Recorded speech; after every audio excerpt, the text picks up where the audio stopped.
did it feel, making risks? And, I know you're so used to doing your own stunts, and then also occupying space on a production with serious subject matter where, you're sharing space with your co-star who these characters supposed to be like very diametrically opposed to you, and you in your personal life are not supposed to internalize that as a bicultural woman.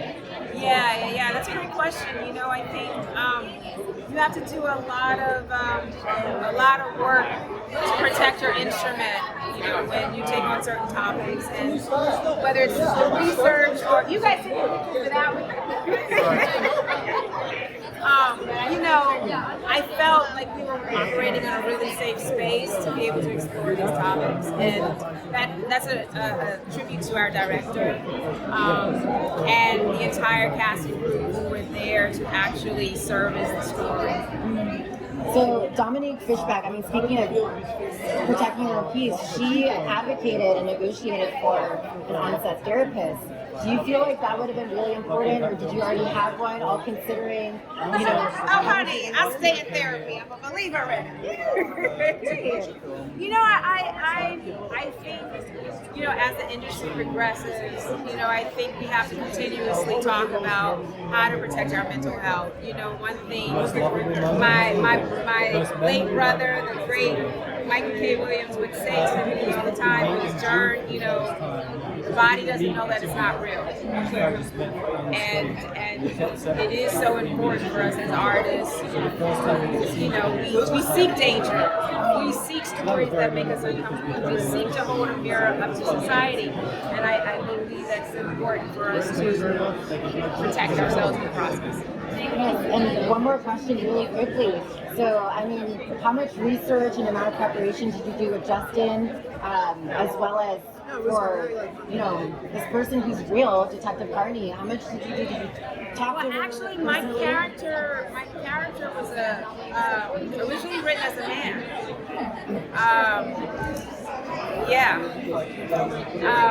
And so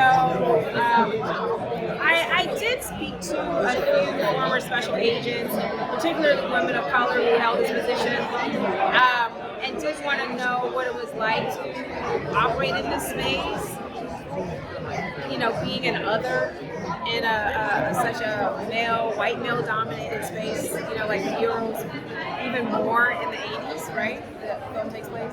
I did do a lot of research on the topic, but also on former special agents who have been like Carney. If the FBI were to investigate your search history during the development process of this movie, what would they uncover? Very good question. Some very dark stuff. It was a good, fairly arduous and dark research process on this one. I've done a few other stories that have been true stories that you don't want people looking through your search history of what you had to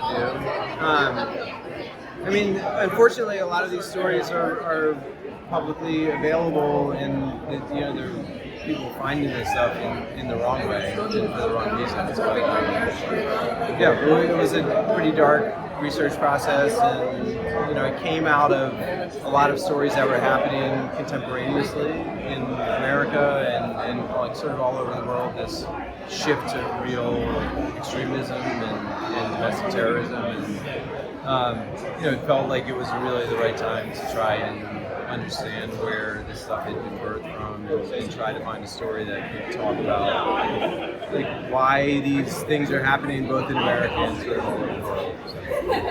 So. Were you invited to the cutting room, and if so, what contributions did you see that Justin implemented or employed that surprised you, that were unanticipated? Great question. Justin is honestly the most collaborative filmmaker I've ever worked with, and so he was editing remotely from Australia, but we were very me and Jude and Ryan and Stuart and all the producers were very hands-on in being participants. We really trusted Justin's vision, but it was a very collaborative process throughout, even in the script process with Jude and Nick and Justin. Really, I think we all saw the same movie, and then kind of how you get there can take a lot of different routes, and Justin is just like the most collaborative person that I've ever worked with, and so he gave us a lot of access to it. This is based off, as you said, real contemporaneous events. So how do you feel, just seeing it from the development stage to the final cut, how did you feel it challenged you as a writer, and how do you feel that would benefit you for your next project?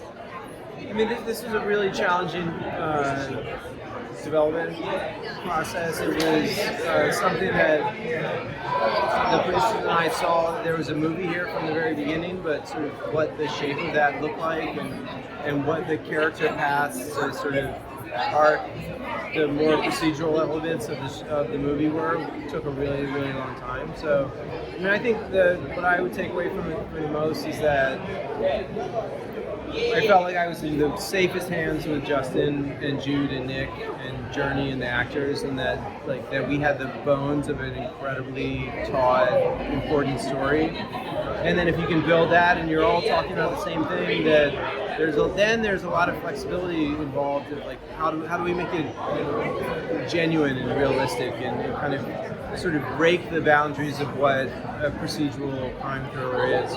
You know you have the backbone of it. Then how do you get into kind of the nuance of the characters and all that? And that was just like a real joy to work with these filmmakers. Excellent. Well, thank you so much. I hope you enjoyed the screening. Yeah, thanks,